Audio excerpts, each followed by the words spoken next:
Hello class 6 students, कैसे हैं आप सब। आई होप आप सब बढ़िया होंगे। तो देखो, आपकी छुट्टियां ख़त्म हो गई है। First of all very very happy new year once again to all of you guys. और ध्यान रखो अपनी सेहत का। इस साल एक नया रेजोल्यूशन लो, पिछली एक पुरानी गलत आदत को छोड़ दो। इस तरह से आप पुराना अपना सारा काम अच्छे से कर सकते हो, पूरा अपना साल अच्छे से बिता सकते हो। देखो, क्लास 6 के कुछ स्कूल्स में पेपर बचे हैं अभी। आप किसी भी स्कूल में, कोई फ़र्क नहीं पड़ता। हम एक स्कूल में आया क्लास 6 का साइंस का पेपर सोल्व करने जा रहे हैं, जो कि मोस्ट इंपॉर्टेंट क्वेश्चंस आपके सामने लेके आएगा। लिमिटेड सिलेबस होता है आपका, ठीक है। अगर लिमिटेड सिलेबस है तो क्वेश्चंस भी लिमिटेड होंगे, और क्वेश्चन लिमिटेड है तो हर क्वेश्चन पेपर में सेम ही क्वेश्चंस आएंगे, ठीक है। फिर चाहे आप तो बेफिक्र हो गए, मोस्ट इंपॉर्टेंट क्वेश्चंस आपके सामने आ गए।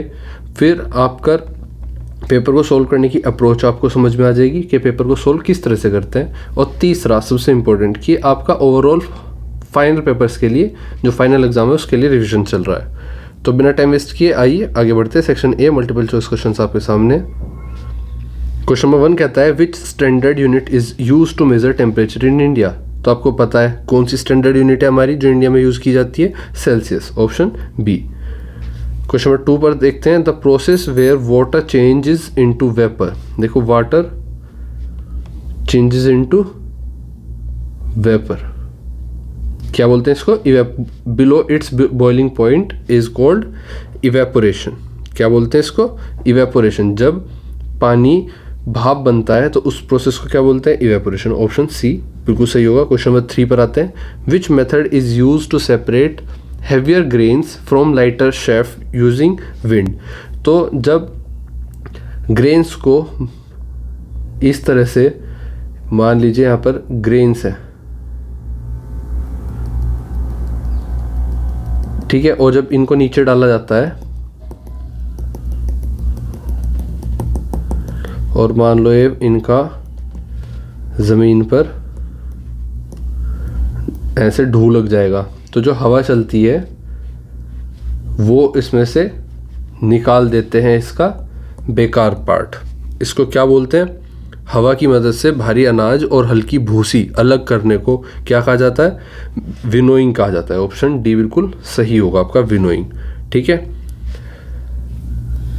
क्वेश्चन नंबर 4 पर आते हैं a solution in which no more solute can be dissolved at a given temperature is called, option आपका बी, सैचुरेटेड सॉल्यूशन। देखो, सैचुरेटेड सॉल्यूशन कैसे होते हैं, जो और नहीं घुल सकता, और अनसैचुरेटेड जो और घुल सकता है। सिंपल बात। तो सैचुरेटेड सॉल्यूशन हो गया अ सॉल्यूशन इन विच और ज़्यादा solute can be dissolved at a given temperature is called. तो एक ग्लास में अगर पानी है तो ये क्या है, सॉल्वेंट। इसके अंदर चीनी मिला रहे हैं हम, शुगर, ये क्या हो गया आपका सोल्यूट। तो और एक टाइम आ जाएगा कि चीनी घुलना बंद हो जाएगी, तो जो मिक्सचर हो गया आपका ये, इसके अंदर, इस सॉल्यूशन के अंदर क्या और शुगर घुल सकती है, क्या सोल्यूट और घुल सकता है, नहीं घुल सकता। तो फिर इस सॉल्यूशन को क्या कहेंगे हम, इसको कहेंगे हम सैचुरेटेड सॉल्यूशन। इसका मतलब है और सोल्यूट नहीं घुल सकता, नहीं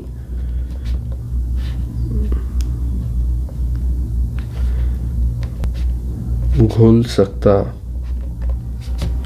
ठीक है। नेक्स्ट क्वेश्चन तक बढ़ते हैं। Question number 5 which of the following creates a constriction और kink to prevent mercury from falling back.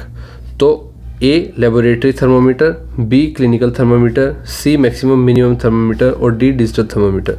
तो आपको बताना है कि किस थर्मोमीटर में मर्क्यूरी पीछे नहीं जाता। तो क्लिनिकल थर्मोमीटर में किंक होता है। जब थर्मोमीटर में किंक नहीं होता तो वो पीछे नहीं जाता। तो क्लिनिकल थर्मोमीटर में किंक होता है और लैब के थर्मोमीटर में किंक नहीं होता, ये याद रखना। तो which of the following creates a constrict और kink to prevent mercury from falling back. तो किंक किस में होता है, जो उसे पीछे आने से रोकता है, क्लिनिकल थर्मोमीटर, ऑप्शन बी बिल्कुल सही है। इसमें आपका जो किंक होता है वो होता है, ठीक है। क्लिनिकल थर्मोमीटर में किंक होता है और लेबोरेटरी थर्मोमीटर में नहीं होता। क्वेश्चन 6 पर आते हैं। During the water cycle clouds are formed due to the process of. Clouds की वाटर साइकिल मतलब ज़मीन से पानी भाप बनकर ऊपर जाता है, फिर बादल बनते हैं, बादल के थ्रू वो पहाड़ों पर और प्लेन एरिया पर बरसते हैं, फिर वो नदियों के थ्रू समुद्र, लेक्स और रिवर्स में आते हैं और वो फिर से एक वाटर साइकिल बनती है। तो पूछा गया है कि जब during the water cycle clouds बनते हैं तो वो किस प्रोसेस के थ्रू बनते हैं। तो किस प्रोसेस के थ्रू बनते हैं? वाटर वेपर देखो वाटर वेपर ठंडा होकर लिक्विड बन जाता है, तब जाके वो बारिश बनती है। ठीक है, इस प्रोसेस को कंडेंसेशन कहते हैं। तो कहा गया है कि जो वाटर वेपर हो गया ना, वो ठंडे होकर लिक्विड बना और लिक्विड बनकर ही वो बादल बनते हैं। पहले वो ऐसे थे और लिक्विड बनने के बाद वो ऐसे हो गए। इसको बोलते हैं हम कंडेंसेशन। ऑप्शन सी बिल्कुल सही होगा। नेक्स्ट क्वेश्चन नंबर 7 पर आते हैं। To separate tea leaves from prepared tea. चाय बनने के बाद आप चाय पत्ती को कैसे हटाते हो, किस तरीके का यूज़ करते हो? तो ऑप्शन ए बिल्कुल सही होगा, हम फिल्ट्रेशन का यूज़ करते हैं। ऑप्शन ए फिल्ट्रेशन। ठीक है, इसको स्ट्रेनर भी बोलते हैं। क्वेश्चन नंबर 8 पर आते हैं। Water vapour enters the air through which two main process. तो water vapour enter the air through which two main, तो किस तरह से एयर के अंदर वाटर वेपर आते हैं, वो दो मेन प्रोसेस कौन से हैं? इवेपोरेशन और कंडेंसेशन, इवेपोरेशन और ट्रांसपिरेशन, कंडेंसेशन एंड प्रेसिपिटेशन और ट्रांसपिरेशन एंड मेल्टिंग। तो आपको ये पता होना चाहिए कि इवेपोरेशन वाटर से वेपर बनती है और ट्रांसपिरेशन का मतलब है प्लांट से वेपर बनती है। तो ट्रांसपिरेशन और इवेपोरेशन, तो ऑप्शन बी बिल्कुल सही होगा। ठीक है, याद रखना हमेशा, इवेपोरेशन के थ्रू एयर में वाटर वेपर जाते हैं और ट्रांसपिरेशन के थ्रू वाटर वेपर एयर में जाते हैं। सेक्शन बी की तरफ आते हैं। Competency and case based questions आपके सामने। Question number 9 case study. First case study आपके सामने आ गई जिसमें लिखा है द कैंपिंग ट्रिप टेम्परेचर। ये आपकी हेडिंग हो गई। First, Rahul went on a camping trip to the mountains in the morning. He wanted to bath but the water was freezing. He heated water in a pot until it started boiling. He then measured the temperature using a laboratory thermometer. Question first.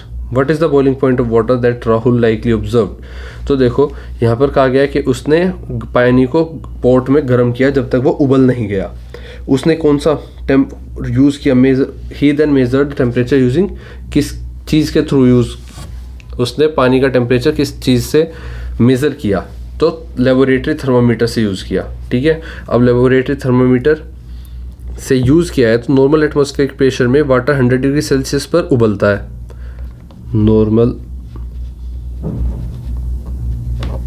Normal atmospheric pressure अगर होगा हमारे जैसे आसपास के area में तो 100 degree Celsius पर पानी उबल जाता है. तो आपका option A, B, C, D. B आपका. What is the boiling point of water that likely observed? 100 degree Celsius. Question 2 पूछता है why did Rahul use laboratory thermometer instead of clinical one for the boiling water? तो क्यों उसने laboratory thermometer का use किया बजाय clinical thermometer के? तो देखो क्लिनिकल थर्मोमीटर बॉडी टेम्परेचर 35 से 42 डिग्री तक ही रहता है. बॉइलिंग वाटर होता है 100 डिग्री सेल्सियस. तो lab thermometer high temperature measure कर सकता है, इसलिए उसने लेबोरेटरी थर्मोमीटर का यूज़ किया. तो Rahul used a laboratory thermometer. आप लिखेंगे सेकंड का answer.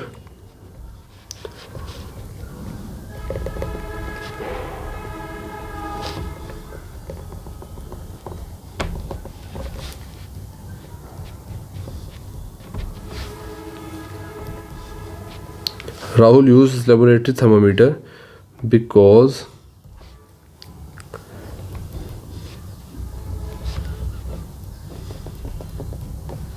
it can measure high temperature like boiling water. Got it? Question number 3 पर चलते हैं. स्टेटमेंट और रीज़न आपके सामने. स्टेटमेंट कहता है the level of mercury falls as soon as the laboratory thermometer is taken out the hot water. जैसे ही थर्मोमीटर जो लेबोरेटरी थर्मोमीटर है अगर उसको हॉट वाटर में लेके जाएं तो जो मर्क्यूरी का लेवल होता है वो गिरने लगता है. क्या ये बात अपने आप में सही है? बिल्कुल सही बात है, ट्रू बात है. और रीज़न क्या दिया इसके पीछे कि it does not have a kink to stop the flow of mercury. बिल्कुल सही बात है, ट्रू, दोनों ट्रू है। और बी रीज़न जो है वो करेक्टली एक्सप्लेनेशन देता है ए की।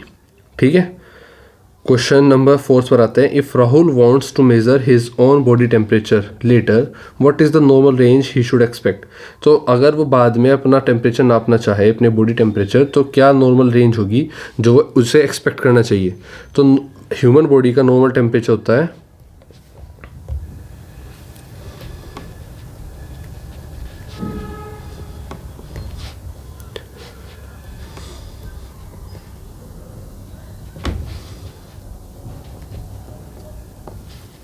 37 डिग्री सेल्सियस, जिसको हम अराउंड कह सकते हैं 36.5 डिग्री सेल्सियस से 37.5 डिग्री सेल्सियस तक। ठीक है, नेक्स्ट क्वेश्चन तो बढ़ते हैं। Question number 10 case study based question है आपके सामने। The salt pits states of water in coastal areas, sea water is collected in shallow pits, sunlight falls on these pits and after a few days the water disappears leaving behind white crystals of salt।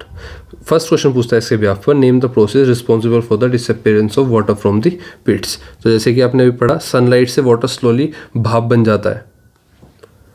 ठीक है, इसको बोलते हैं evaporation. तो वो process क्या है? Evaporation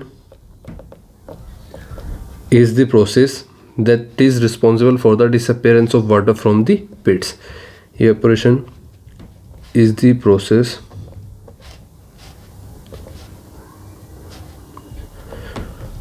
which is responsible, फिर आप यहाँ से लेकर यहाँ तक लिखते हैं।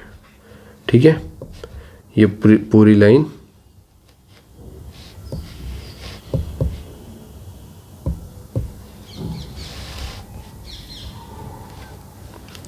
क्वेश्चन नंबर 2 पर आते हैं। Does this process require the water to boil, क्या does this process require the water to boil, yes और नो। तो आपसे कहा गया है कि क्या ये प्रोसेस पानी,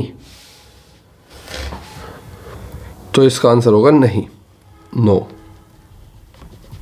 क्वेश्चन नंबर 3 पर आते हैं। If the weather is cloudy और humid will the water disappear faster और slower, explain in one sentence. अगर मौसम में ज़्यादा मॉइस्चर होगा, ह्यूमिडिटी होगी और क्लाउडी होगा वेदर, तो क्या ये जो आपका इवेपोरेशन है ये तेज़ होगा या धीरे होगा। तो ह्यूमिडिटी ज़्यादा हो तो इवेपोरेशन स्लो हो जाता है। ठीक है, तो वाटर विल डिसअपियर, आप लिखेंगे water will disappear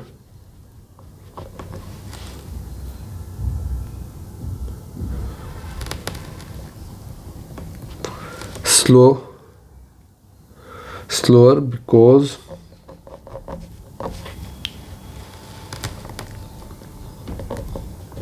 humid air already contains water vapor। तो पहले से हवा में बहुत ज़्यादा मॉइस्चर है, तो पानी को और सोखने के लिए और स्लो हो जाएगा प्रोसेस। ठीक है, question number 4 how can we recover water back from water vapour, कैसे हम पानी को वापस वाटर वेपर से वापस ला सकते हैं। तो कूलिंग वाटर वेपर, कैसे? कूलिंग वाटर वेपर को गर्म कर, देखो पानी को गर्म किया तो वाटर वेपर बन गए, और वाटर वेपर को फिर ठंडा किया तो वापस से पानी बन गया। इसको बोलते हैं हम, प्रोसेस को बोलते हैं कंडेंसेशन। क्वेश्चन नंबर 11 पर आते हैं। पिक्चर बेस्ड इंटीग्रेटेड क्वेश्चन आपके सामने है, जिसमें observe the image below showing a method of separation used by farmer. देखो, अगर आप इमेज नहीं देख पा रहे तो आप थोड़ा ध्यान से समझो। मैं कोशिश करूँगा इसको पूरा इस तरह से। ये टी शर्ट होगी,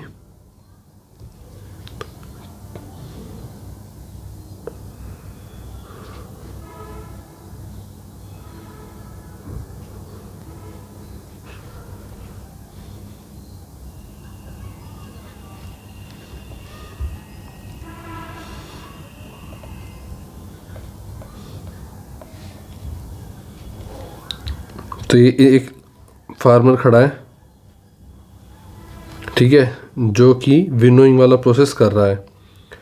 पहला क्वेश्चन है identify the method showing in the image. तो कौन सा है ये? विनोइंग है, जिसमें क्या करते हैं, जिसमें ऊपर से भारी अनाज को डालते हैं और हल्का जो भूसा होता है वो बाहर निकल जाता है हवा चलने की वजह से। हवा चलेगी इस तरफ से और ये उस तरफ निकल जाएगा भूसा, इस तरह से भूसा हवा लेके जाएगी और भूसा फिर यहाँ पे नीचे गिर जाएगा।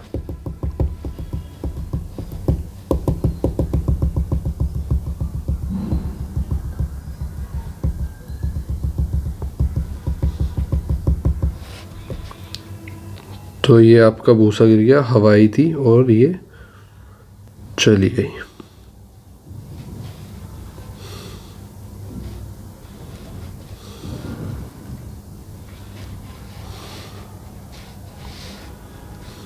ठीक है, और ये नीचे कूड़ा जमा हो गया, हवा निकल गई, इसको बोलते हैं ऑप्शन ए विनोइंग।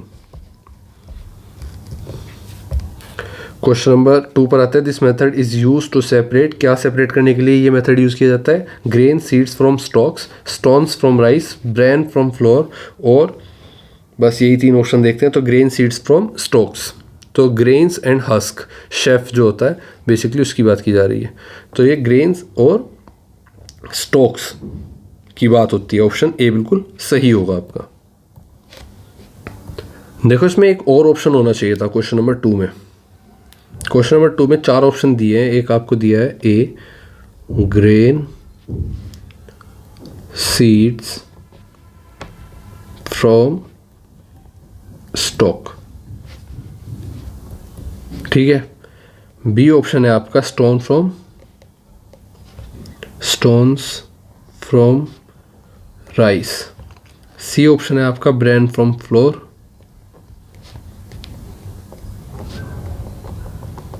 और एक और ऑप्शन होना चाहिए था ग्रेन्स एंड हस्क, ठीक है।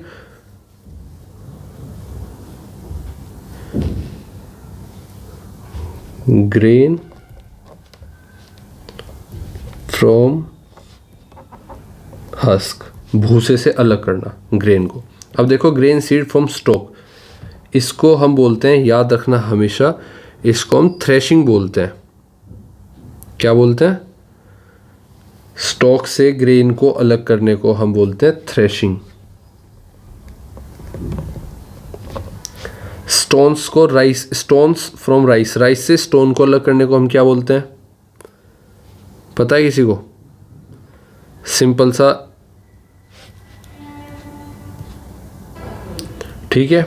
और इसको बोलते हैं हैंड पिकिंग।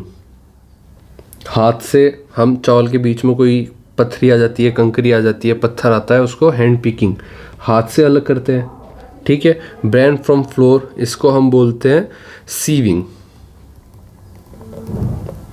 और ग्रेन्स फ्रॉम हस्क, जो ऑप्शन आपको नहीं दिया, ये होना चाहिए था, तो ग्रेन फ्रॉम हस्क बोलते हैं हम। क्या बोलते हैं इसको? Method is use to separate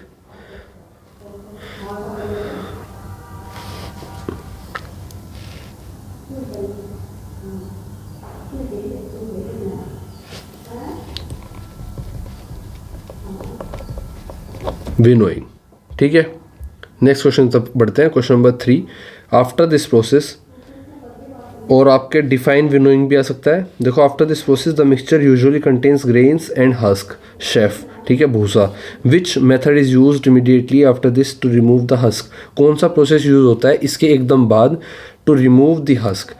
तो देखो, mixture usually contains grain and husk, अच्छा ये आपका आ गया यहाँ पर, ये गलती हो गई पेपर में, देखो बच्चे ने सही कर रखा है।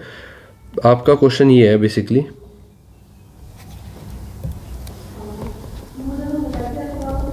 Define winnowing,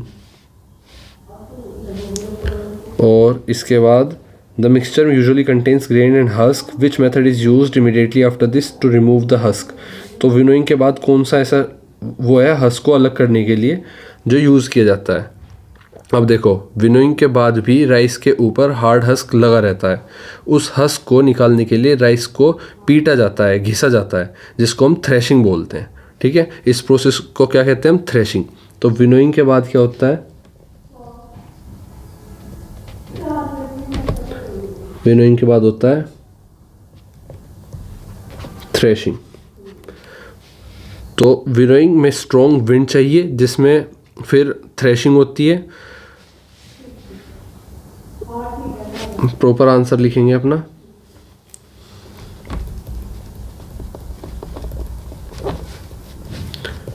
winnowing is not suitable in a kitchen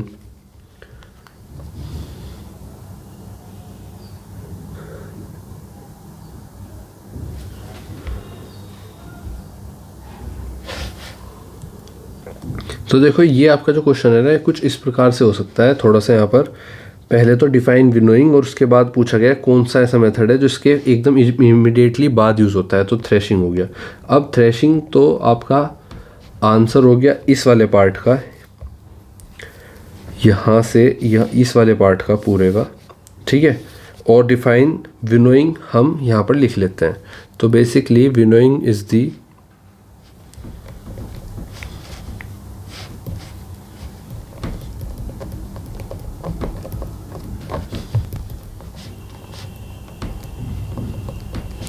is a method of separating lighter husk, जिसको हम शेफ भी बोलते हैं, from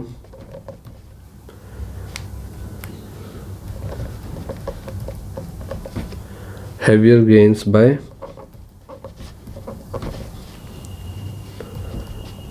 using wind और air, ठीक है। The lighter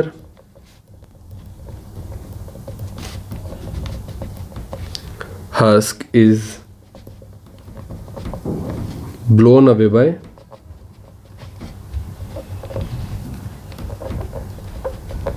wind while the heavier grains fall down, ठीक है। ये आपकी प्रॉपर वो हो गई। और आफ्टर दिस इमीडिएट जो सा प्रोसेस यूज़ करते हैं वो क्या है, वो थ्रेशिंग है, ठीक है। क्वेश्चन नंबर 4 पर आते हैं। Critical thinking, why is this method not suitable for separating stones from rice in a kitchen. तो इसका आंसर हम अब लिखेंगे। तो देखो किचन में ना हवा तो चल नहीं रही, तो हम क्या नहीं यूज़ करते, हवा या किचन में। क्रिटिकल थिंकिंग का क्वेश्चन है। बेसिकली आप सोचो किचन में ना कोई एयर है ना कोई विंड है, तो हम विनोइंग का यूज़ नहीं कर सकते, तो इसलिए ही हम इसको किचन में यूज़ नहीं करते। प्रॉपर आंसर ये लिखेंगे, why is this method not suitable for separating stones from rice in kitchen. तो क्योंकि आंसर 4th का यहाँ पर है, winnowing is not suitable in a kitchen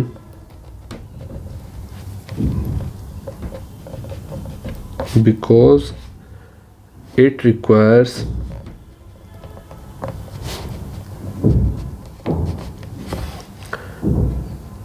strong wind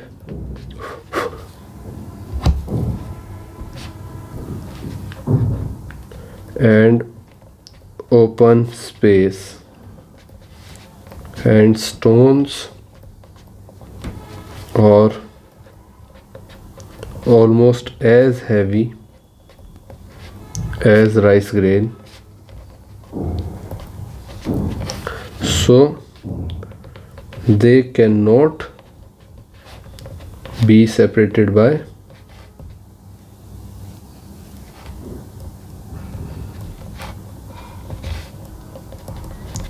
air, ठीक है। हो गया। नेक्स्ट क्वेश्चन तक बढ़ते हैं। क्वेश्चन नंबर 12 आपके सामने, कॉम्पिटेंसी पजल्ड, एक सामने आपका मिक्स्ड कॉन्सेप्ट है आपके सामने।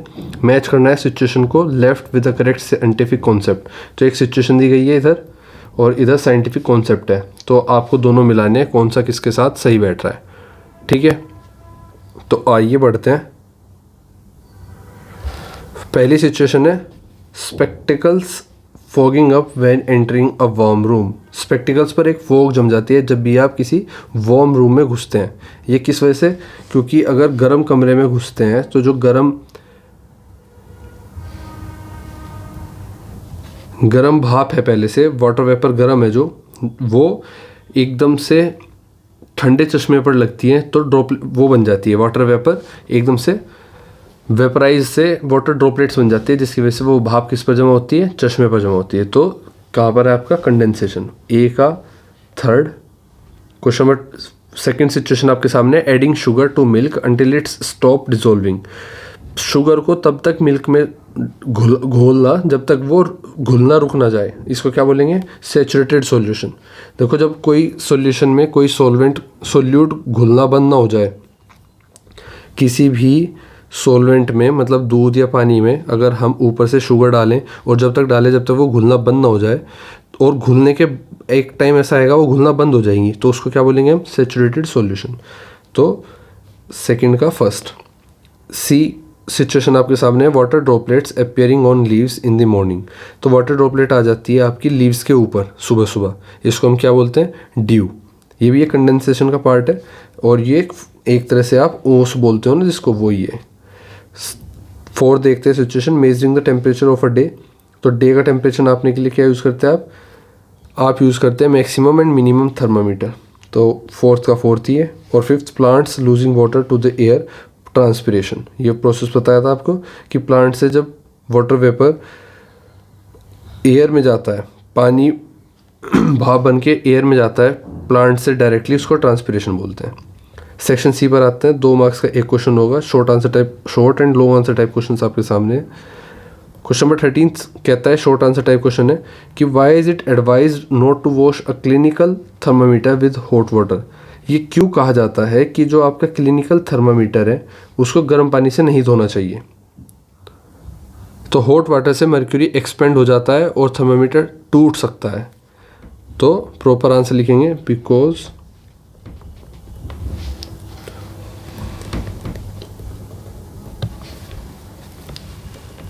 hot water can expand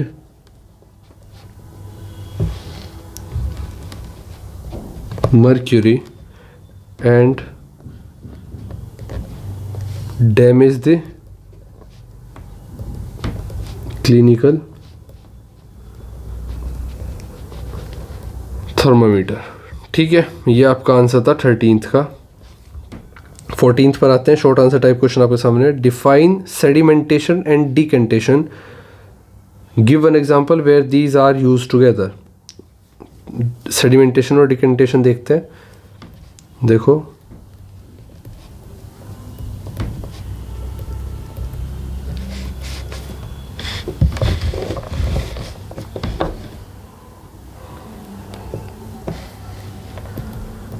जब हैवी पार्टिकल पानी के अंदर नीचे बैठ जाते हैं, सेटल एट बॉटम, और डिकेंटेशन होता है आपका जब clear liquid poured out gently.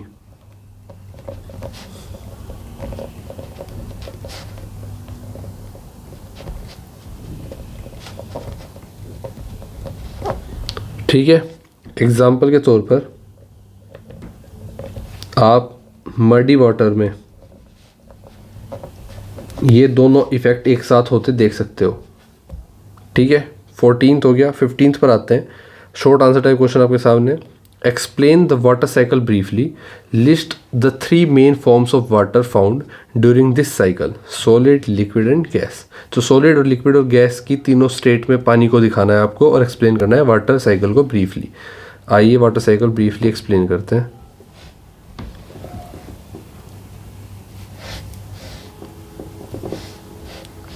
एक बादल बनाते हैं, एक सूरज,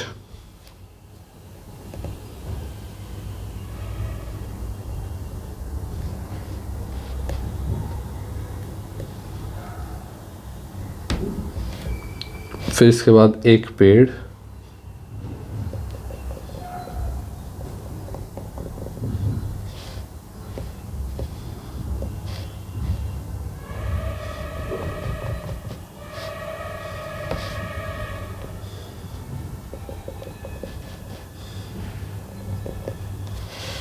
ये आपके कुछ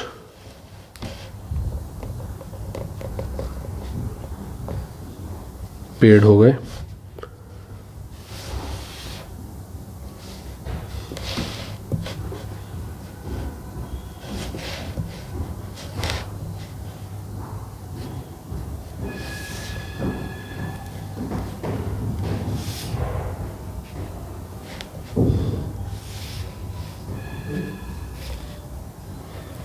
फिर ये आपका पॉन्ड हो गया।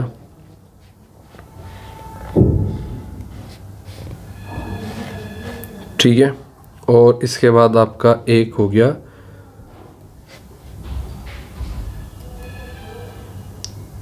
और बादल हो गया ये।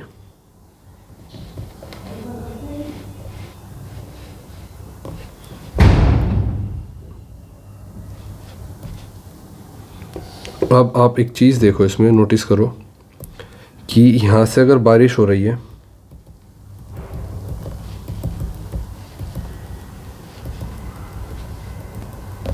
और यहाँ से अगर पानी ऊपर जा रहा है, धूप लगने की वजह से पानी वाटर वेपर में बदल रहा है।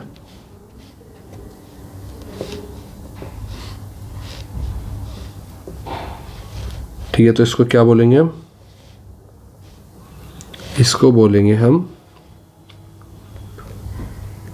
ट्रांसपीरेशन।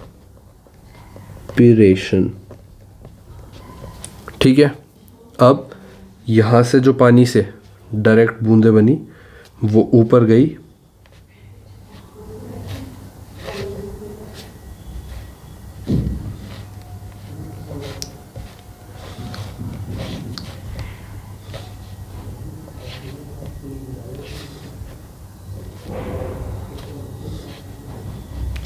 इसको बोला हमने इवेपोरेशन।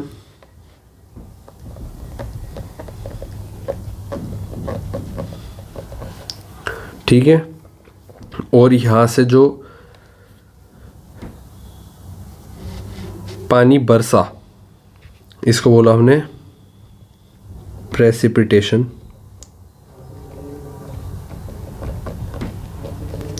ठीक है, और पानी जब ठंडा हुआ था तो उसको वाटर ड्रॉपलेट्स बनी, इसको बोला हमने कंडेंसेशन। और इस पूरे प्रोसेस में आप एक चीज़ देखो, जो आपको ये प्रोसेस होता दिख रहा है,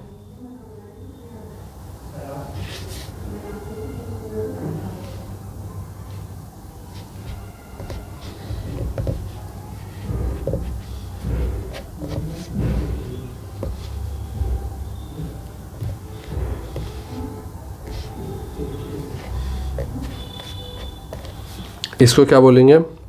इसको बोलेंगे हम वाटर साइकिल। एग्री? अब आप इसमें एक चीज़ और जोड़ेंगे, पानी जब ठंडा होता है तो बर्फ़ भी बनता है, तो क्या क्या बनी, क्या क्या चीज़ें बनेंगी?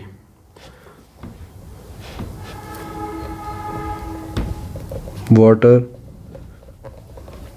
वेपर से, वाटर से बना, वाटर इवेपोरेट हुआ, forms clouds, comes back as rain, और फिर 3 फॉर्म्स आपकी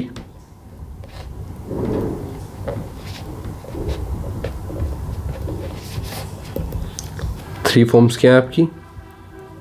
सॉलिड आइस हो गई, लिक्विड वाटर हो गया, और गैस वाटर वेपर। ठीक है, तो द वाटर साइकिल, तो आप प्रॉपर आंसर में क्या लिखेंगे लास्ट में?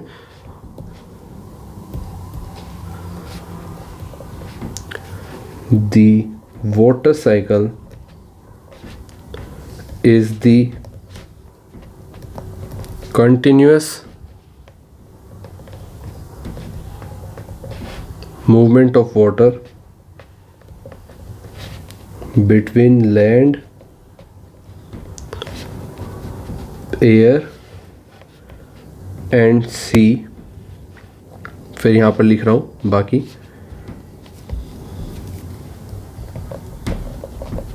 through evaporation, condensation and precipitation। ठीक है, इस तरह से आपको पूरी वाटर साइकिल का प्रोसेस समझ में आ गया होगा और आपने ब्रीफली एग्जांपल्स के साथ एक्सप्लेन कर दिया। अब चलते हैं नेक्स्ट क्वेश्चन की तरफ। क्वेश्चन नंबर 16 आपका लॉन्ग आंसर टाइप क्वेश्चन आपके सामने। You are given a mixture of sand, salt and water, write a step by step procedure to separate these three components effectively. तो कैसे करेंगे आप, आइए समझते हैं।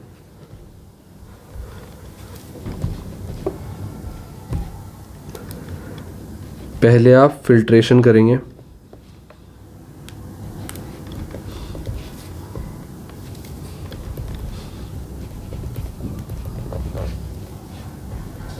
जिससे सैंड रिमूव हो जाएगी। फिर आप इवेपोरेशन करेंगे जिससे वाटर रिमूव हो जाएगा। फिर आप सॉल्ट लेफ्ट,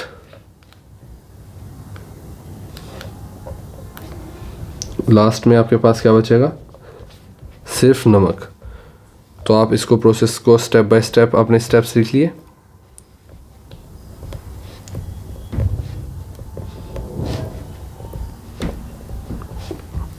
और आप लिखेंगे लास्ट में कि sand is separated by filtration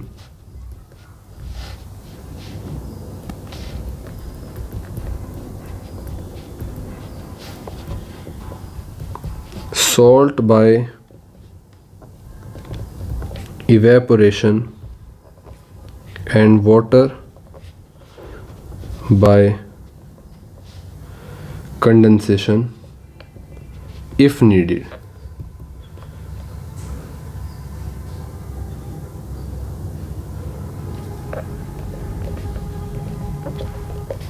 अगर आपको पानी निकालना है तो आप कंडेंसेशन कर सकते हैं, जिससे पानी सख्त हो जाएगा। इवेपोरेशन करेंगे, वाटर इवेपोरेट हो जाएगा, सिर्फ सैंड बचेगी। ठीक है,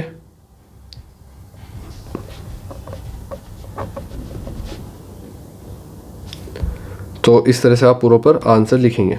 आई होप आपको समझ में आएगा और आप पेपर में बेहतर परफॉर्म करोगे। इतना ही था इस पेपर में। मिलते हैं आपसे आपकी क्लास के नेक्स्ट क्वेश्चन पेपर को सोल्व करते हुए। तब तक के लिए बाय। अगर आपके पेपर्स आपके बहुत ज़्यादा क्लोज हैं और आपके पास टाइम नहीं है वीडियोस देखने का हर क्वेश्चन पेपर की, तो आप मेंबरशिप ज्वाइन करके अपनी क्लास के सभी क्वेश्चन पेपर्स को एक साथ PDF की फॉर्म में डाउनलोड कर सकते हैं। वहाँ पर मैंने सारे question paper with solution, with detailed solution और जो मैंने लिख के बता रखा है इसके साथ अपलोड कर दिए हैं। तो एक बार मेंबरशिप ज्वाइन करो और फिर छुट्टी और सारे पेपर डाउनलोड करो और PDF फॉर्म में उनको सोल्व करो। आंसर उनके साथ ही लिखे हुए हैं, प्रैक्टिस करो ज़्यादा से ज़्यादा। जहाँ पर प्रॉब्लम हो वीडियो खोल के देख लो। मिलते हैं आपसे नेक्स्ट क्वेश्चन पेपर में। तब तक के लिए all the best and bye दोस्तों।